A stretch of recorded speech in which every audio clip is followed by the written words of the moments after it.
जिंदगी की तलखियों से आशना करता गया। बेवफा था वो, मुझे भी बेवफा करता गया। ये हकीकत है, खुशी से देर पा होता है गम। हर नए गम को ज़माना देर पा करता गया।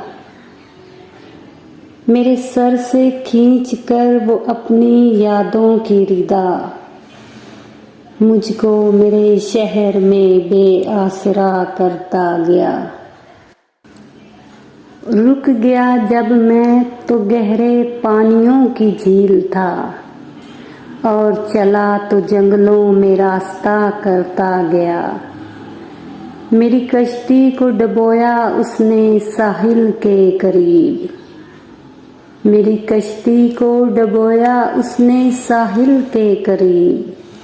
मुझ पे ये एहसान मेरा नाखुदा करता गया।